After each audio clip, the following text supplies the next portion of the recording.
교회의 존재 이유 사도행전 2장 42절. 그들이 사도의 가르침을 받아 서로 교제하고 떡을 떼며 오로지 기도하기를 힘쓰니라. 교회는 무엇이며 왜 존재할까요? 교회로 번역되는 헬라어 에클레시아는 회중, 모이는 공동체라는 어원을 갖고 있습니다. 고린도전서 1장 2절도 교회를 가리켜 성도들의 모임, 예수를 부르는 자들의 모임이라고 묘사합니다. 그러나 이는 교회의 모습이지 교회의 목적을 가리킨 것은 아닙니다. 초대교회는 무엇을 하기 위해 모였습니까? 말씀을 듣고 교제하고 떡을 떼며 기도에 힘쓰기 위해 모였습니다. 이는 예수님의 사명과도 연결됩니다. 예수님은 제자들을 택하시고 성별하시고 감독하시고 가르치고 교정하여 열매 맺게 하셨습니다. 그들로 선교 공동체, 사역 공동체를 만드셨습니다. 예수님이 관심을 보이신 대상은 죄인, 세리, 병자 등 사회적 약자들이었습니다. 그들을 식탁에 초대하셔서 함께 떡을 떼며 인격적인 교제를 나누셨습니다. 주의 성령이 내게 임하셨으니 이는 가난한 자에게 복음을 전하게 하시려고 내게 기름을 부으시고 나를 보내사 포로된 자에게 자유를, 눈먼 자에게 다시 보게 함을 전파하며 눌린 자를 자유롭게 하고 주의 은혜의 해를 전파하게 하려 하심이라. 이는 예수님의 사명 선언문입니다. 교회는 예수님의 사명과 함께할 때 존재의 의미가 있습니다. 한 신학자는 교회가 선교적 교회, 목양적 교회, 유지를 위한 교회, 박물관 교회로 점점 변질되어 간다고 봤습니다. 역동적이었던 선교적 교회가 본질과 목적을 잃고 건물과 인원수를 유지하는 데 머물 때 성령의 역사와 능력을 모두 상실하게 됩니다. 교회는 하나님의 일을 할 때, 곧 예수님의 사명을 따를 때 교회로서 존재하게 됩니다. 나와 우리 공동체는 어떤 교회입니까? 우리는 모여서 무엇을 하고 있습니까? 예수님의 사명과 얼마만큼 닮아 있습니까? 오늘은 5월 31일입니다. 교회의 존재 이유에 대하여 말씀을 나누겠습니다. 자, 오늘까지 6일 동안 교회에 대한 교회론을 여러분들과 함께 나누었어요.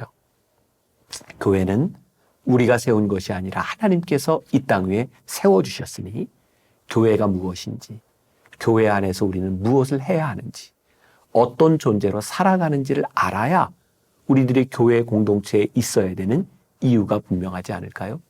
과연 이 땅 위에 교회는 존재해야 되는가? 그 존재의 이유는 무엇인가? 오늘 말씀으로 5월의 마지막 말씀을 마무리하게 되는데 5월 전체 주제는 믿음에 관한 것이었어요.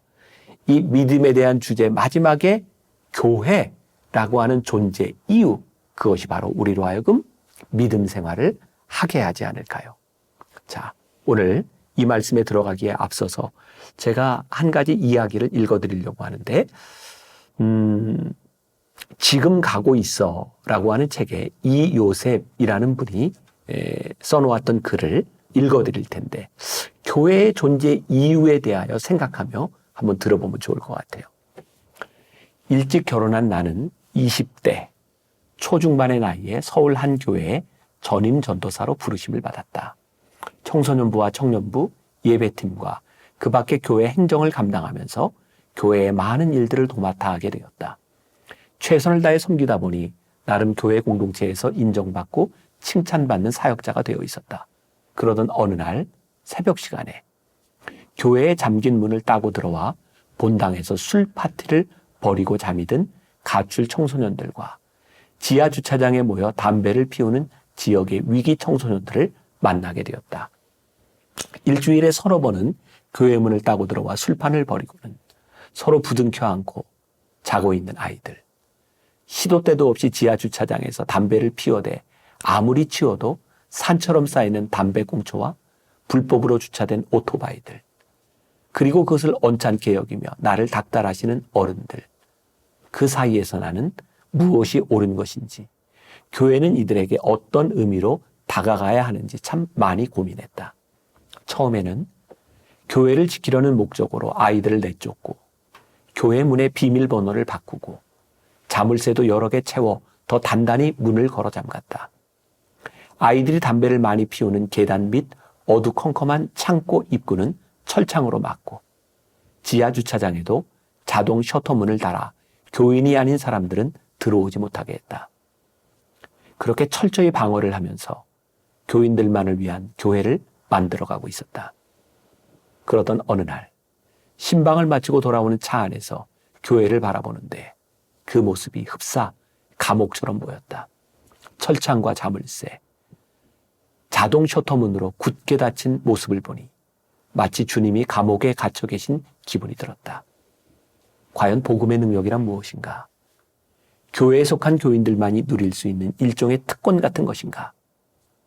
오랜 근심과 고민 끝에 교회에 오는 녀석들을 내쫓지 않고 품기로 결단했다. 이것은 내 개인의 결단이었고 그 결단의 첫 단추는 단연 손해와 희생이었다. 새벽에 술에 절어오는 녀석들을 일일이 깨워서 교회 앞 24시간 국밥집으로 끌고 가 밥을 먹이기 시작했고, 담배를 피우는 녀석들에게 먼저 다가가 말을 걸며 재떨이를 만들어 주었다. 그렇게 마음을 열고 다가가니 주일 아침 청소년부 예배에 술에 만취한 녀석들이 발을 들이기 시작했고, 교회는 기존 청소년들보다 위기 청소년들, 가출 청소년들이 더 많아지기 시작했다. 비록 느리고 미숙하게 흘러갔지만 그들에게도 복음이 전해진 것이다. 교회와 예수와 신앙을 철저히 무시했던, 아니 어쩌면 혐오했던 녀석들이 교회에 다니기 시작하면서 조금씩 예수님을 알아갔고, 그러면서 그들의 삶에 조그마한 파동이 일어나기 시작했다. 그 녀석들은 현재 예배팀, 영상팀, 그리고 복음을 전하는 교회의 가장 중추적인 일꾼들이 되어 각자 맡겨진 사명을 감당하고 있다. 그렇게 특별한 것이 없을 수도 있다고 생각하는 그런 잔잔한 이야기 같아요.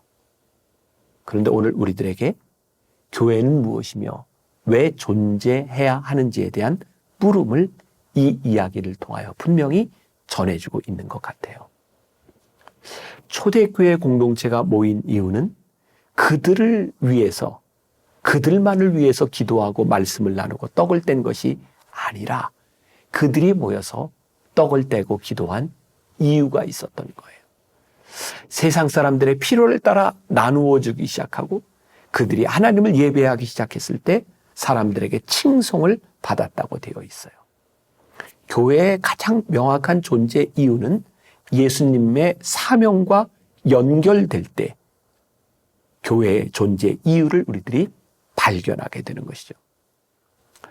사람들은 예수님에게 묻습니다. 당신은 왜 이 땅에 오셔서 왜 메시아가 되시려 하십니까? 당신은 누구십니까?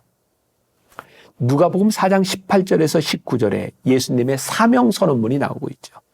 주의 성령이 내게 임하셨으니 이는 가난한 자에게 복음을 전하게 하시려고 내게 기름 부으시고 나를 보내사 포로된 자에게 자유를, 눈먼 자에게 다시 보게 함을 전파하며 눌린 자를 자유롭게 하고 주의 은혜의 해를 전파하게 하려 하심이라.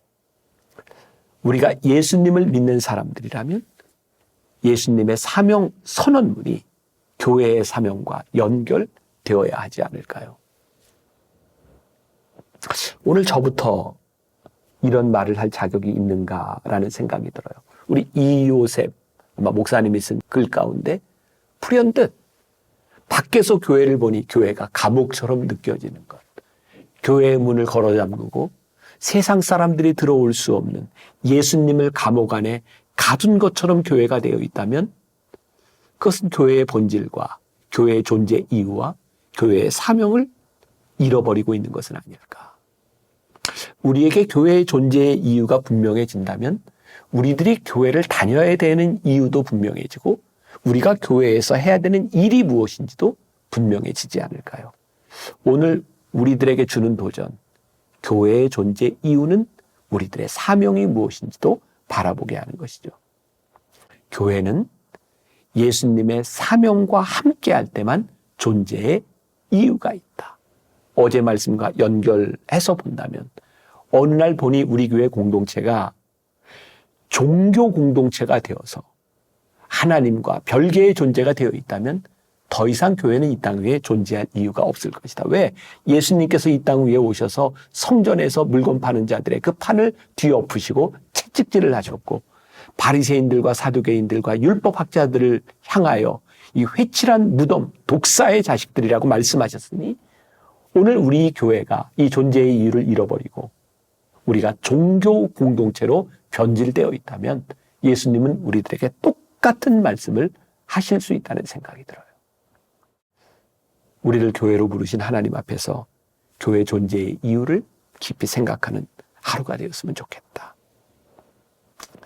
만나교회 교인들은 설교 시간을 통하여 몇 번 들었을 거예요. 레너드 스윗이라고 하는 신학자가 교회의 역사를 이야기하며 교회가 이렇게 흘러왔다고 4가지 M자를 가지고 설명한 적이 있죠. 처음에 교회는 미셔널 처치, 미션 처치였어요. 그냥 예수를 믿으면 선교하는 게 너무 당연한 일이었어요. 근데 참 신기하죠? 그렇게 당연했던 선교 중심적인 교회가 사람들이 모이기 시작하니 이제는 선교가 아니라 미니스트리, 우리 모인 사람이 무언가를 할까를 생각하고 목양하기 시작하죠. 목양이 잘못된 것은 아닌데 목양을 하다 보니 이제 이 목양을 잘하기 위해서 교회 건물을 메인터넌스 하기 시작해요. 그 메인터넌스 하는 게 잘못된 것은 아닌데 교회 건물을 메인터넌스 하다 보니 어느 날 교회가 뮤지엄, 박물관이 되어버려요.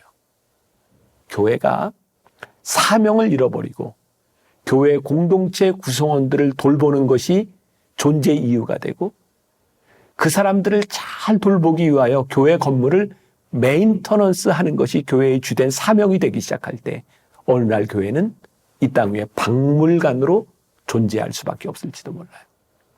교회가 박물관이 되지 않는 이유, 하나님께서 교회를 세우신 존재의 이유로 돌아가는 거예요.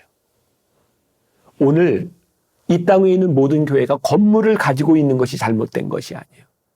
하나님께서 왜 이 땅 위에 건물을 세워주셨는지 그 건물이 쓰임받아야 되는 이유를 우리들이 알아야 되는 거예요. 교회 공동체 안에 우리 교인들이 모여 있는 것이 잘못된 것이 아니에요. 저는 반교회론자가 아니에요.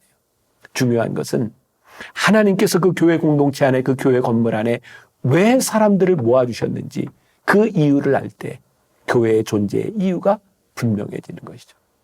우리는 반교회론자들이 아니에요. 진짜 참 교회론자들이에요. 교회의 사명과 이유를 알 때 우리는 참 교회의 모습이 무엇인지를 깨닫고 살아가는 사람이 되지 않을까요? 여러분들 한 사람 한 사람이 교회로 부르심을 받았다면 오늘 이 말씀이 우리에게 도전이 되었으면 좋겠습니다. 오늘 교회된 우리의 존재의 이유는 무엇인가? 하나님이 우리들에게 어떤 사명을 주시는가? 오늘 하루 교회로서의 사명을 다하는 저와 여러분들이 되시기를 주님의 이름으로 간절히 축원합니다. 기도하겠습니다. 하나님이 우리를 교회로 부르셨고 우리가 섬기는 교회 공동체를 하나님이 세워주셨습니다.